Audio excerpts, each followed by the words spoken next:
Compliments, dear esteemed viewer, and welcome to our today's edition of Hermeneutics of Culture, Religion, and Politics on ABS Television, Channel 2 for Oka, with very Reverend Father Professor Bonacristus Umogo, Mona Mado and Kumen fame of Instant Miracle, the Director of the Directorate, Igbo Village and Center for African Civilization, many years HOD, Philosophy Department, UNIZIC, Catholic priest of an entire diocese, the man seriously working towards actualization of Igbo, as well as Jesus Christ University, the spiritual director and founder of COMMUNIO SANCTORUM Ministries International, a divine mystic and seer, a respected authority in African and Western metaphysics, very Reverend Father Bonacristus Umogo. He's a philanthropist of no mean repute. Of course, an author that has written many books and some other parts. Prof, you're welcome to the studio. Thank you very much. And I have also with me here in the studio a gentleman who read World Politics. I'm talking about Professor Kingsley Onyeze Ibe, right here in the studio, to get the I's and T's dotted and crossed as regards providing answers to the questions together with Father Bonacristus Umogo. Prof, you're also welcome to the studio. It's a pleasure. I am the presenter of this very program. My name is Jude Mascot Obiagu, and topic for today is democracy in Nigeria. Father Bona, last time we did politics in Nigeria, and you did give us a very beautiful definition of democracy. And yet today I have a man who read world politics outside the shores of this country. Would you mind giving us your own aspect of democracy, Professor Ibe? Well, you know, democracy is a very popular term. So many definitions have been given about democracy. Abraham Lincoln said, democracy is the government of the people, by the people, and for the people. Democracy is also limited government. Okay, you can as well say democracy is the system where the majority has a say and the majority have their way. Are you getting me? And the minority have their say. So I think these three aspects of politics covers everything about, democracy, sorry. Okay, from where we reached and stopped, very Reverend Father Professor Bonacristus Umogo, today we are descending directly on democracy in Nigeria. But there is a problem. We have the culture, we have religion, we have politics, and either one or two is suffering it. Hence this question: what negative and positive impact has politics on the hermeneutics of culture, religion, and politics in Nigeria? Of culture and religion. Yeah. I remember that I talked about the representative quality of democracy when I talked about demos, the people, kratos, power, kratis, rule. Power belonging to the people in terms of the people coming together to elect their leaders. Because democracy has this paradox that it is impossible for the people to rule. The people cannot rule, at least directly. That's why the only way you can practice good democracy is by representative democracy, kind of indirect democracy. And I said it is a problem. There's a paradox involved in that. Because you can then use this process of either election and or selection to even get a dictator as a sovereign who can hijack the interests of the people. So that is a very big problem.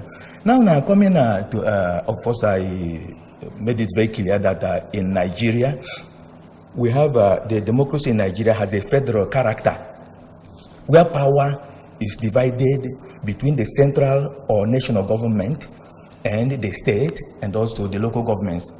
And again, you can talk about presidential democracy as the system of democracy in Nigeria. according to the 3 tiers, the issue of the executive, the legislative, and the judiciary. I will say that the organized management of men and resources in Nigeria, in terms of democracy, is bound with politics, not just politics. And it has really had a lot of negative impact on culture and religion. I would say that democracy in Nigeria has a very checkered history from 1979 to 1983, and specifically in the year 1999. Of course, there are constitutions, for instance, the Federal Republic of Nigeria, the Constitution of 1999, Section 55, and also Section 97, made it clear that every National Assembly must be held in reference to the official language, that is English language, and also the tribal languages, like the major ones, Hausa, Igbo, and Yoruba. I feel that it's a positive development because they did not want a particular tribe to hijack the official language of Nigeria, especially allowing the white people, the British people, to hijack something through the language. So I think it's something good. Again, if you go upwards to the 1979 Constitution, especially sections 51 and 91, you see also the same impact. But again, it is a problem. I do not know why the people, especially in their tribal distinctions, like the Igbo people, the Hausa, the Yoruba, why they do not come into this kind of goodwill of the federal government. So I feel that in terms of that level, because trying to say that Hausa as a language, Yoruba as a language, Igbo as a language, that they can really be used to embark on national issues in National Assembly, I think it is democratic enough. But if you go into the aspect of religion, we feel that that aspect is not well accounted for, because the purpose of democracy is this, that there must be equality among the citizens. There will be nobody who is above or under the law. And again, there will be no discrimination, either based on color, or on race, or on religion. But what do we see? Democracy is wandering on a rotten ground in Nigeria. Not only on the grounds of corruption, but on this idea of religious problems and segregations and things like that. So I would say that politics, democracy in Nigerian politics has gone up to complicate matters for the people of Nigeria in terms of the tribes, nepotism, in terms of tribalism, in terms of sectionalism, in terms of religion, and all that. So I must say that even though I will not say that we have done very badly, but I think though much is taken, much still remains to be taken. And as Tennyson will say, though not that strength which in old days moved earth and heaven, that which we are. One equal temple of heroic hearts, made we by time and faith and all these problems. But we are strong in will to strive, to seek, to find, and not to yield. Thank you very much. Yeah, thank you, Father Bonacristus. Before we continue, first message from the sponsor of the program.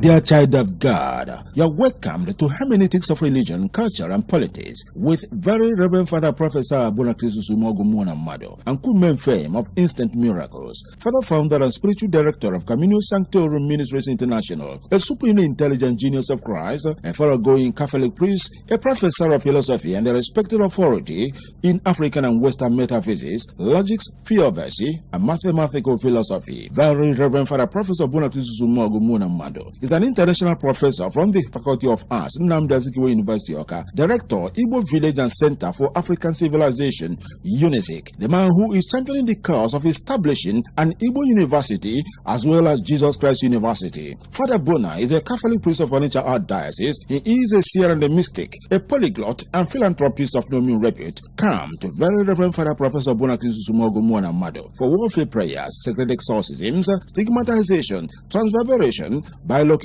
miraculous transportation, levitation and mystical healings at the sacred ground and miraculous arena of COMMUNIO SANCTORUM of divine apparitions, miracles, testimonies, healings and deliverances. Dear child of God, you are also invited to COMMUNIO SANCTORUM Ministries International on these days as follows. Every Tuesday, consultation from 10 a.m. to 4 p.m. Come for sacramental confession, Most Holy Rosary Procession, Gospel reading with sermon and homily, devotion to the Sacred Heart of Mary, Angelus administration. Every Thursday, Sacred Communion from 9:30 a.m. to 3:30 p.m. Come for sacramental confessions, Most Holy Rosary Procession, Good News Bible reading with sermon and homily, devotion to the Sacred Heart of Jesus and Immaculate Heart of Mary, Angelus administration, as well as the Holy Mass. On Saturdays, Communion of the Saints, 9:30 a.m. to 3:30 p.m. Come for sacramental confession, Most Holy Rosary Procession, Gospel reading with sermon and homily, devotion to the Sacred Heart of Jesus and Immaculate Heart of Mary.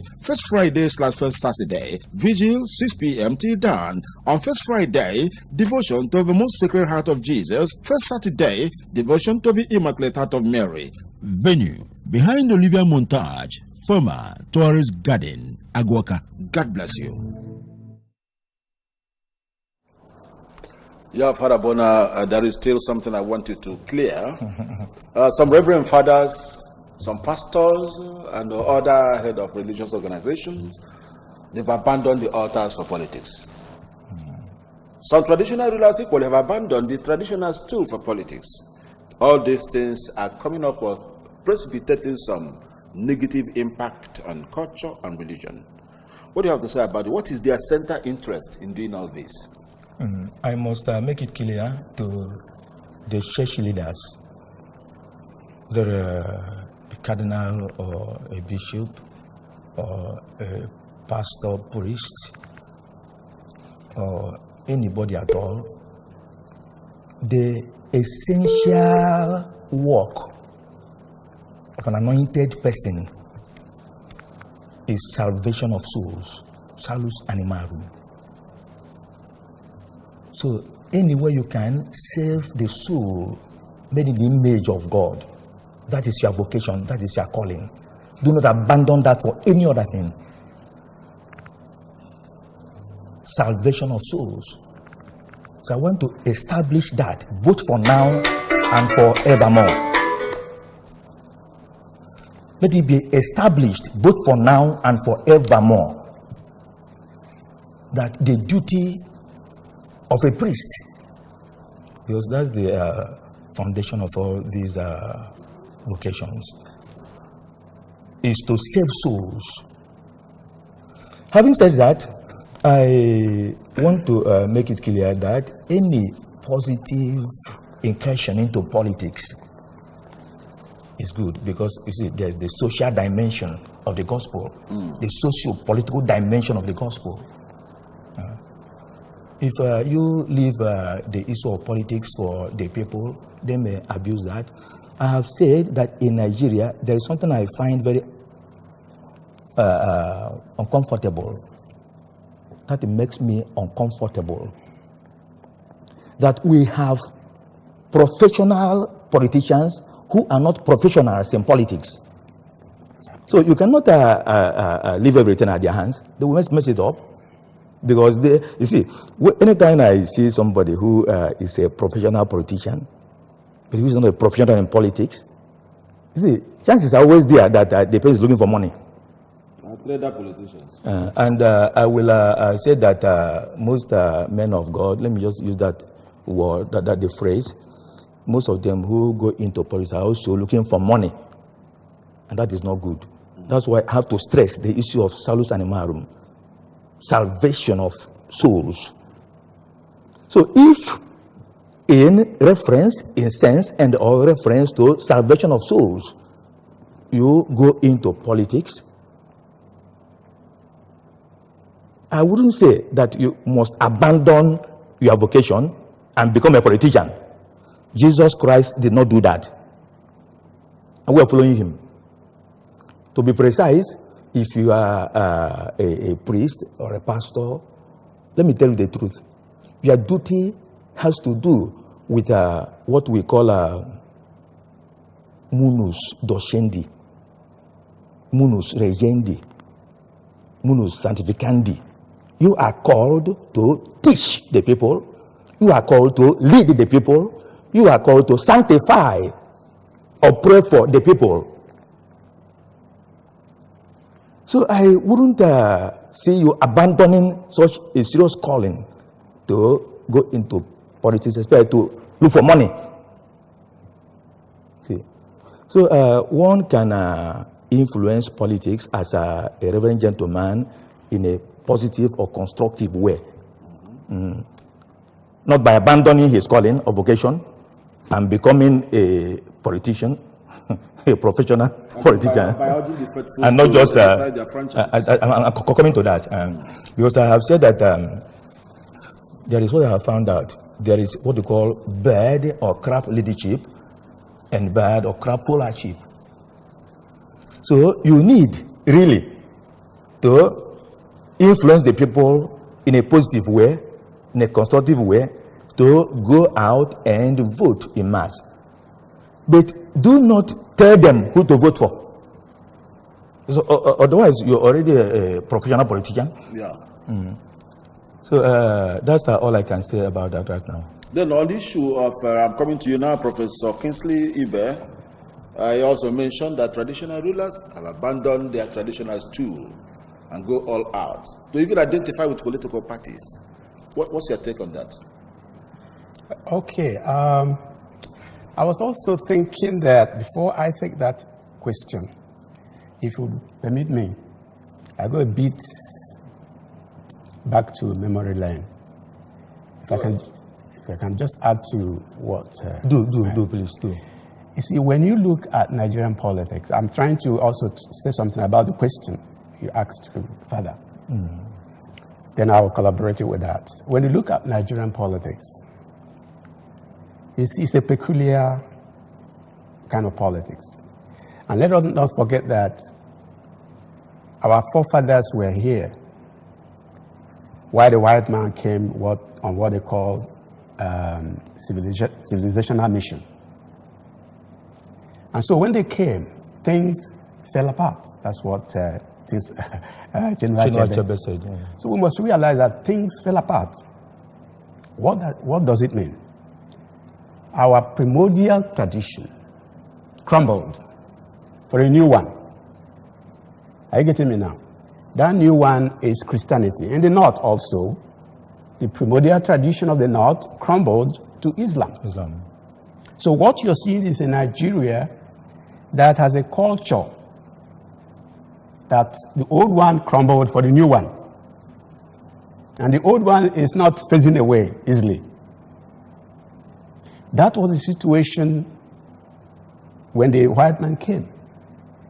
And when they were leaving us, our forefathers, founding fathers, they had it was very difficult for them to unite the country. Are you getting me, sir?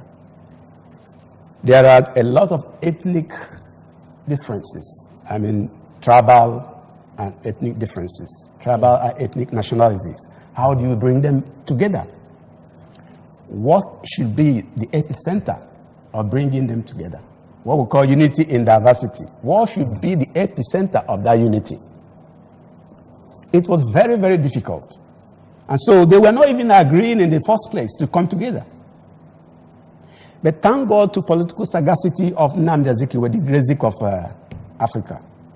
He came with Pan-Africanism. And that was the epicenter of bringing the whole nation together.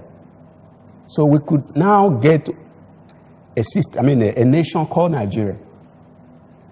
Now, now the politics started.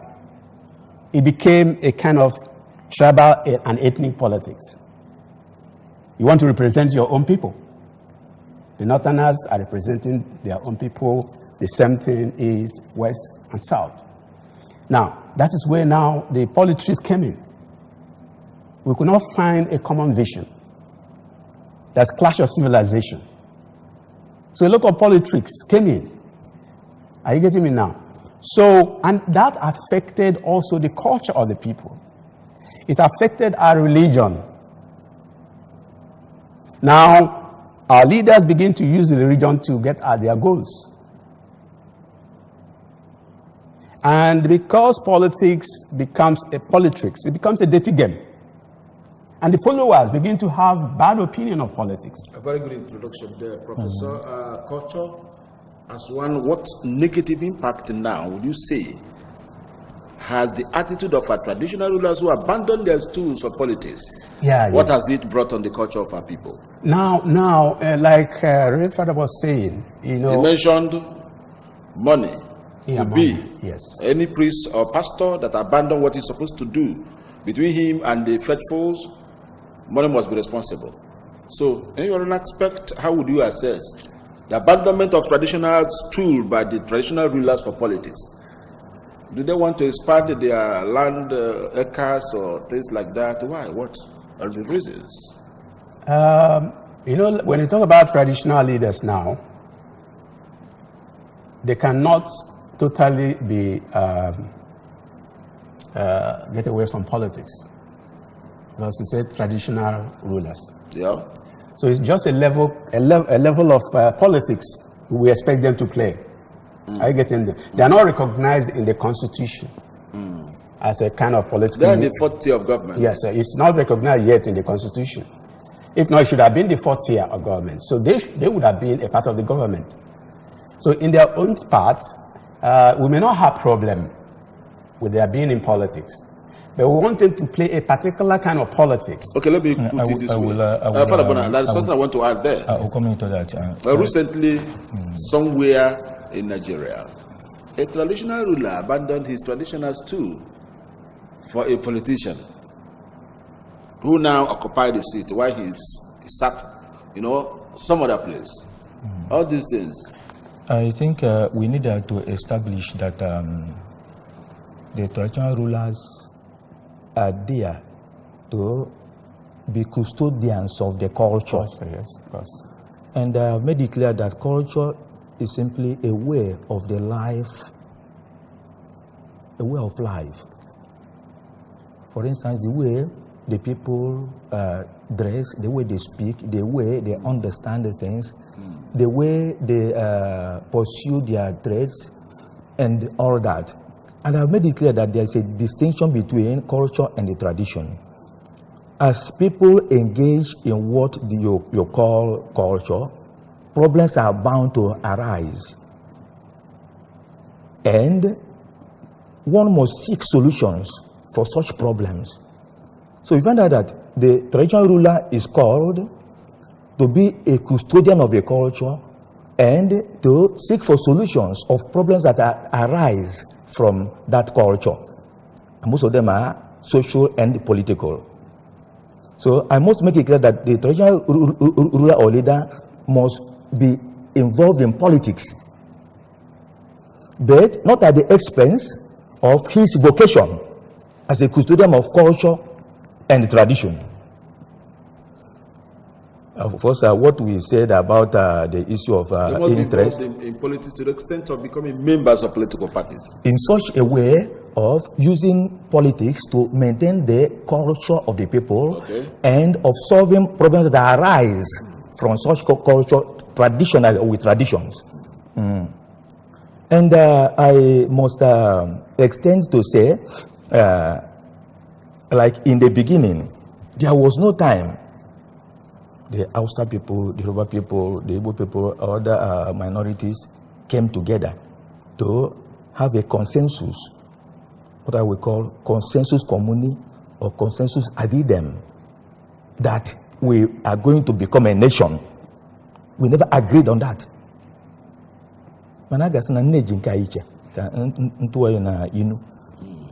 you find out that there is not a problem with what you may call Nigerian political identity. That kind of identity can come through what they call intercultural hermeneutics that must be political.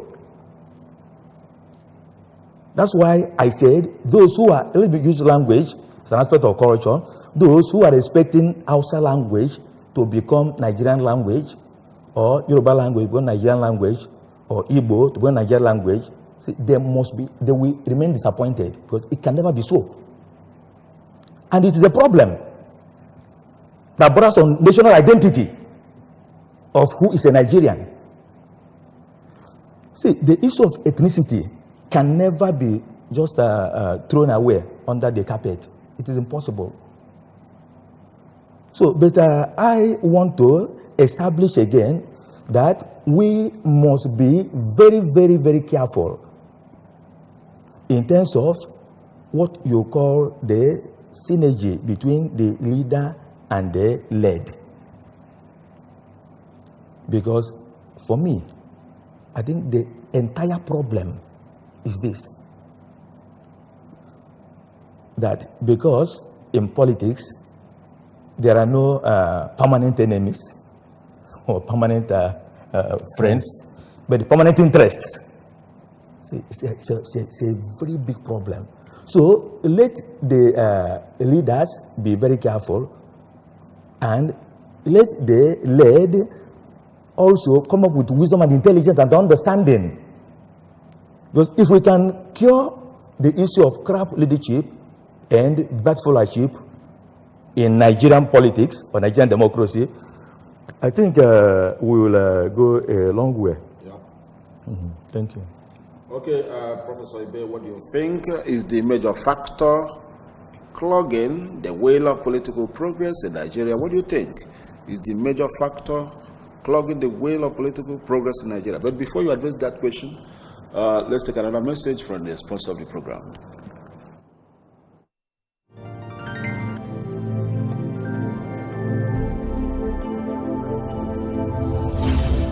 Dear child of God, you are welcomed to Hermeneutics of Religion, Culture and Politics with Very Reverend Father Professor Bonakrisus Ogumwona Mado and COMMUNIO fame of Instant Miracles, Father Founder and Spiritual Director of COMMUNIO SANCTORUM Ministries International, a supremely intelligent genius of Christ, a thoroughgoing Catholic priest, a professor of philosophy and a respected authority in African and Western metaphysics, logics, theodicy, and mathematical philosophy. Very Reverend Father Professor Bonakrisus Ogumwona Mado is an international professor from the Faculty of Arts, Nnamdi Azikiwe University, Oka, Director, Igbo Village and Center for African Civilization, UNISIC, the man who is championing the cause of establishing an Igbo University as well as Jesus Christ University. Father Bona is a Catholic priest of Onitsha Archdiocese. He is a seer and a mystic, a polyglot and philanthropist of no mean repute. Come to Very Reverend Father Professor Bonakrisus Ogumwona Mado for warfare prayers, sacred exorcisms, stigmatization, transverbation, bilocation,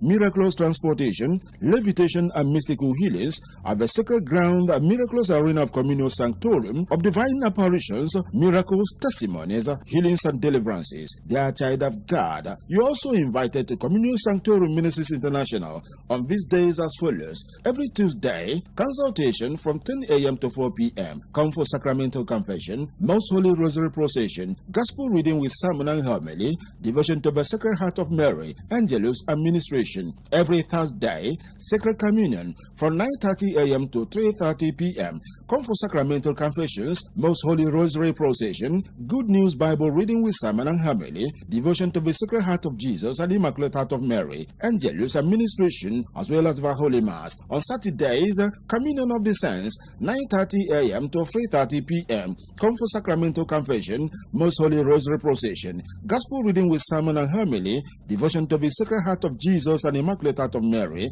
first Friday/first Saturday, vigil 6 p.m. till dawn. On first Friday, devotion to the Most Sacred Heart of Jesus. First Saturday, devotion to the Immaculate Heart of Mary. Venue, behind Olivia Montage, former Tourist Garden, Aguaka. God bless you. Okay, Professor Kingsley, I want to ask you, what do you think is the major factor clogging the wheel of political progress in Nigeria? What are the factors? Not just the major factor, just the factors that are many. Let me start with the major factor. Okay.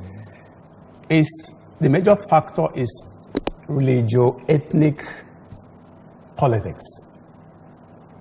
Yeah. That was what I was trying to say before. It's very, very strong in the country. I told you how we managed to come together.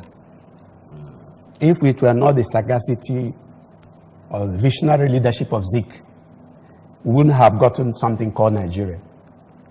The northern side, they were very clear of what they wanted. They want their Arab Islamic civilization in their own political system. The Yorubas, they are very much comfortable with their primordial system. Which is, it has to do with, ethnic kind of political system. Oduduwa kind of system. Kind of ethnic bureaucracy. Bureaucracies. Now, and again, there is something that happened sometime, even though I will be moderate about that. A Yoruba politician, I would not like to mention his name, made it clear that one can be a good citizen of Nigeria. Yes. He's first of all a good citizen of his tribe. Tribal. The father of Nigerian tribalism. Yes, you're talking about Zik's Pan-Africanism or Pan-Nigerianism. Yeah. You see, for most people, especially for Uduku, Zik misunderstood Nigerian polity. Yes. Yeah, we it's like some other person, like Awolowo, understood it better. Better. So let me even use this opportunity to make something very clear. go ahead. Nnamdi Azikiwe, we rather misunderstood him. It's not that he misunderstood our system.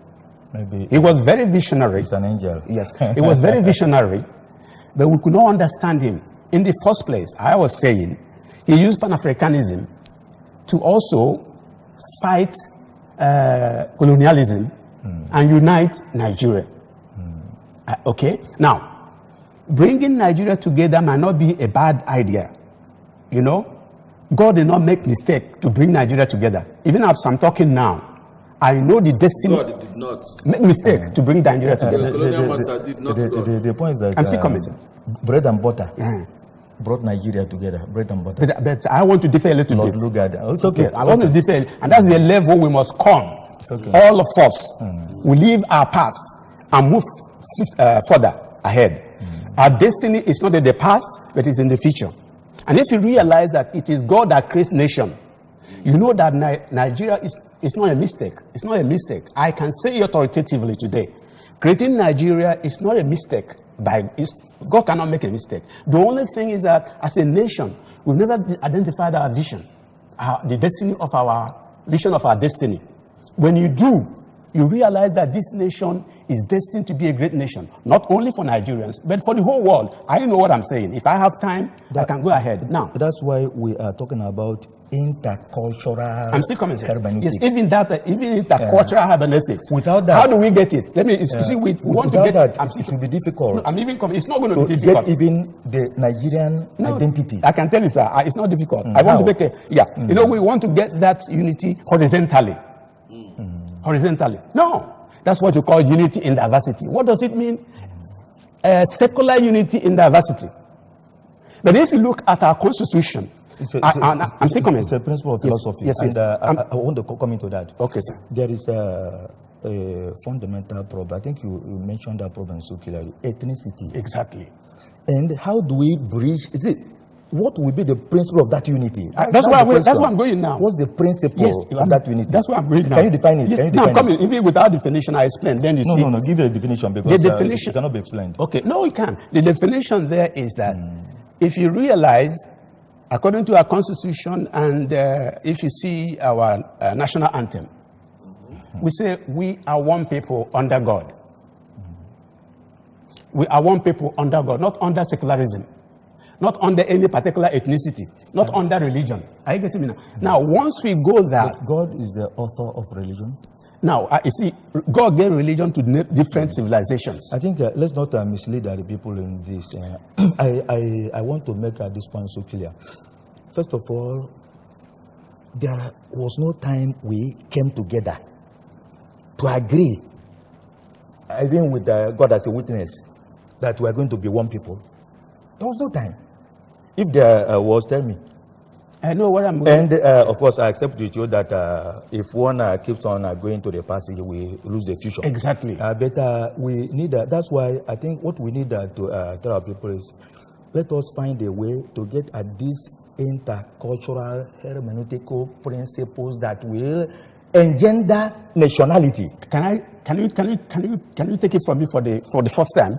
But now, I wanted the definition. But okay, the definition. The definition I could give here is that unity in any polity is actually found in the God of creation that directs our noble cause. The reason is... You are going... You see, I'm a priest, so I am a servant of God.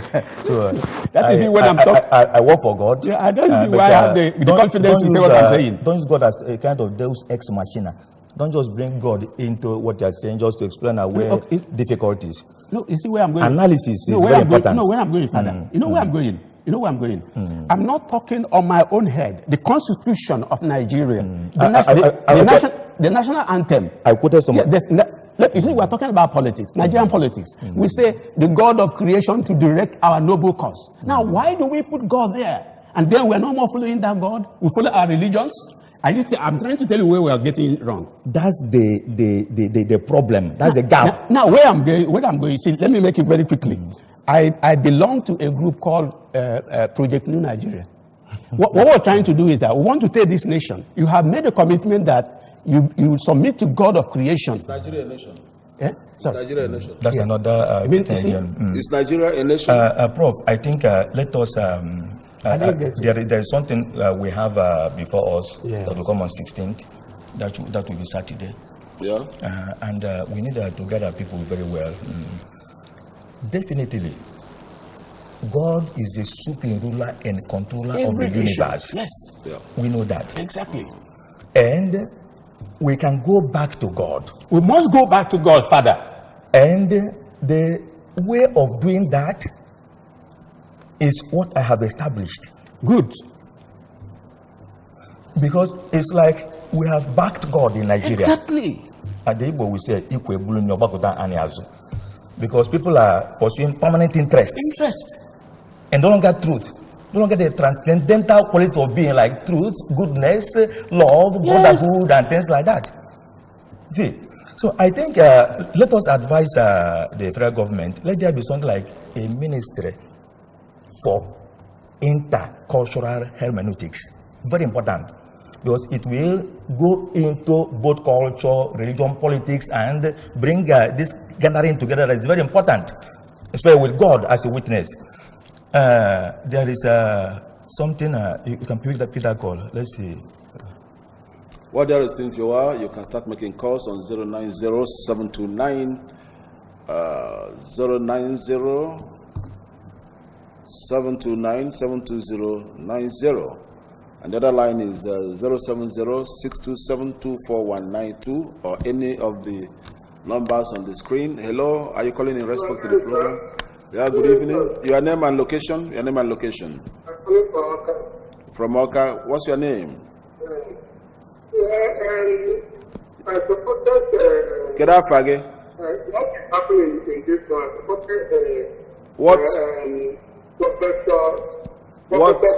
What is your name? You know, I want to say Nigeria is not the country, it's a political explosion. What is your name? Very important. Hello? What is your name? Then you go ahead. Hello? Okay, go ahead, go ahead. Yeah, I want to mention about the ethnicity that apply. It is true. They say Nigeria is not a country, it's a political expression. So So mentioning God in Nigerian politics, there is no God in Nigerian party mentioned for not practicing in Nigerian politics. Even though you supported me, I think you misquoted Prof. I think what Prof needs again to agree with is that for now, in the entity you call Nigeria, there's no place for God. But Prof is saying that we must invite God into Nigerian politics. And we have another caller. The young man made a very important point. Hello? Yes. You know, something happened between we have a caller, Father. Hello? Awolowo and Zeke. Hello, audible, louder. What's your name? When Zeke won Awolowo in his territory, Awolowo went by night and told the Yoruba people that it is not a matter of pan-Nigerianism, that you people are Yoruba people. We have a caller, Father. And the person who won is not a Yoruba man. Hello? It's an Igbo man. You know that story now. So, even if you don't want to vote for me as a Yoruba man, vote for Yoruba tribe. Father, we know this story. Vote for Yoruba tribe. You know where I'm going? And overnight. Yeah, you know where I'm going? The entire thing's changed. You know where overnight. I'm going? You know where I'm going? You know, leadership means what? You look towards the future. You have a vision. And don't be distracted. Hello? Okay. Hello? Yeah, your name and location. I'm Simeon calling from Oka. Simeon. Calling from Oka. Okay, go ahead and ask a question. Yeah, it's not a question, but I just want to... Okay, go ahead. You make a contribution. Go ahead. In the beginning, when they talked of actualizing independence for Nigeria, Okay. the three major ethnic groups, Good. for it was fighting for the entire liberation of the now Nigeria. When it met the Northerners and the Yorubas, were seriously pursuing their individual ethnic agenda. That's the And point. eventually, at the end of the day, we have Nigeria. But I want to say that up to today, those groups, the Northerners, the Westerners, are still remaining where their leaders were from the beginning. And as such, no matter what effort you are making to bring Nigeria together, it never works. Yeah. And for us, the Igbos, we follow, up to today, we follow this. In the sense that if we talk about Nigeria, it is equal to Nigeria. Because they are the Indians. No matter what you do, if you are an Igbo man goes to the north, he remains in the north, works for the interest of the north, wherever he finds himself. And then, that is it for him. But no northerner can come to the south and say, I make respect my home. I want to see the good of the south. And so on. So it is difficult. The only issue of death is raised. And that is to say, what cost? What are they fighting for acting as Nigerian nation? And that is where we have missed it. Like this, Well, thank you, Simeon. This idea of born to rule mentality, where can that thing lead us to? Can I even, if I might come in, am I open today? There is something he said now. Okay. Under the interpretation, Yes. Zeke was a Nigerian Igbo. Yes. Awolowo was a Yoruba Nigerian. Exactly. Yes. Tribalism started from him. Exactly. Zeke was all embracing. Let us just pull it together. Yes. And that is what the Igbo man is still doing. And they continue to lose out at whatever level. So that's why I asked the question, what do you think is the major factor clogging the wheel of political progress in Nigeria? You know, I'm talking... It is tribalism. You see, I'm also talking like a leader. We have a caller. Yeah, okay. Hello? Hello? Hello, good evening. Please, I have a question. Now go ahead. Your name first, your name and location. We lost him. Please, you have to call back. You know, Chief Mascot. Yeah. What I'm saying here, I'm talking like a leader. And we're all leaders at different levels. You must look A lot of people are calling and we have to address their question. Hello? Okay. Hello, sir. I'm Chico, calling for Oka. Chikozie from Oka, go ahead, ask a question or make your contribution. Chitozie. Chitozie. Chitozie from Oka. Okay, Chitozie. Mentality from Northerners, what they think. My grandfather told me that Britain wrote a book calculated to each and every member of the North, that the Igbo people are evil, that they were born to rule. Yeah, So during the handover, independent time, they wrote a North and told them that they were born to rule. That's how the North stood on that they are born to rule. So for joining Nigeria together, we are one Nigeria, but inside us, we are not practicing one Nigeria. We bring ethnicity, we bring everything.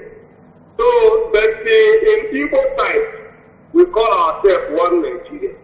I think you've made your point. That is why Father Bona is talking about these hermeneutics of culture, religion, and politics. If I'm coming there. There is something very important now because we may not have another court before the election. The issue of using your vote as your power.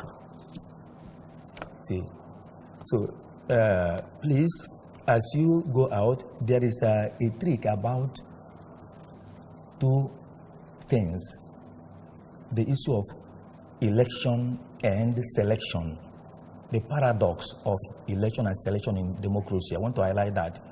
Now, anytime there must be election, there must be selection. But when the selection becomes the election itself, no one can talk about election. For instance, if there is election in Nigeria, we know certain people will be in power. But if there is selection without election, some other people will be in power. But the question now will be whether there will be... Continue Igbo language so that people get you more better. Yes, please, it's very important. Ndị be anyị na-asị na oge a ga-atụ ife aka na-ekwu na fada ma onye ụkọchukwu nwere ike gwa ndị mmadụ. Gbaa mbọ fụ na ikunile wee gaa tụọ vootu ụbọchị niile wepụtara bido ụbọchị Satọde. Ị gaa ịtụ vootu, ghọta na ọ bụ eziokwu Chukwu ga-ebuga gị n'ebe afọ. Maka na atụsịa vootu, ị ka ga-adị ndụ. Mana ị ga-afụ na atụya vootu a, ụfọdụ ndị isoro wee tụ vootu nwere ike ọ bụ na fa enwere mmeri, fa aba na pati ọzọ. So, as you go to vote those you support, but do not go with the election, because after the election, some of these parties will dissolve and melt away. And some of the supporters who didn't win will cross over into other parties. So do not lose your head. Use your head.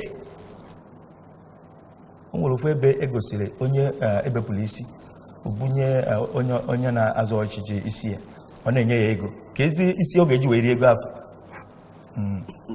Ya bụ na ndị be anyị si were nwayọ ka ofe lụrụ ala ozuola anyị nne, si gbaa mbọ tụnyelu onye o doro gị anya. Ọnụ dịka efe prọf na-ekwu, onye o doro gị anya bụ onye nke Chineke, onye mma Chineke, mmalụ mmadụ, onye ga na-alụ Chineke ọ na-alụ mmadụ ọlụ. Ọ bụ ụdị onye a ka ị ga-ekuni wee ga pinye aka. Na ọ dị mkpa nnukwu wote PVC dị nkwadobe ikunie ịga wee tinye aka ebe bụ ebe ọmụmadụ gakwa ebe etinye aka. Can we pick this caller? Okay, we pick it. Hello.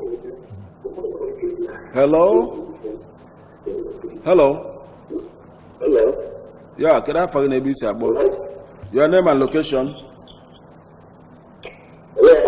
Hello, can I find ABC about your name and location? I don't know whether I can chip in something. Chip in something, please. It is important to use this bully pulpit to make certain things clear to our people. Hello? Hello? Yeah, your name and location. Your name and location. Hello. Hello, can I find a BC abo? Oh, the Francis, can I be abo? Oh, the Francis. No, do Francis, can I be abo? Okay. Ngwano jwa ajụjụ ọsọ ọ ga-adị ozugbo a. Okay. Ka ifi nwere jụọ ozugbo. Okay, Igbo guy na Francis, okay.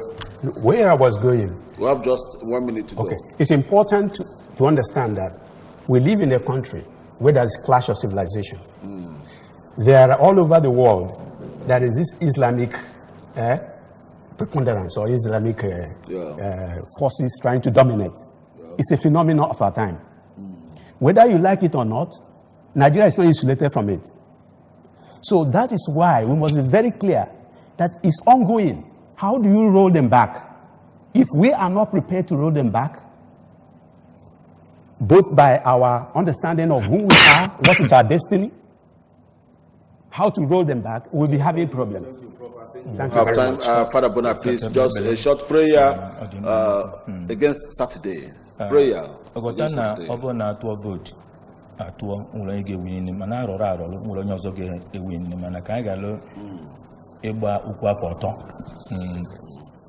O Chineke nna bụ onye ji ike niile. Anya rara Nigeria were ya n'ọba aka gị. Na-arụpụta rụpụta ndị ọchịchị dị iche iche. Anya ayọ amamife gị. Yọ nghọta. Oh God, you are the supreme ruler and the controller of the universe. Trinity in unity, unity in Trinity. Not Trinity of three gods in one person, but of three persons in one God. I ask you, Almighty God, to use your sufficient grace to give us the leaders we deserve. In Jesus' mighty name we pray. Amen. May God bless you, the Father, the Son, and the Holy Spirit. Amen. Peace be with you all. And with your spirit, so there is still that's where we draw the curtain on our today's edition of the Hermeneutics of Religion, Culture, and Politics. Our next edition, Father, what are we going to do? We are going to do ethnicity, Nigeria, politics.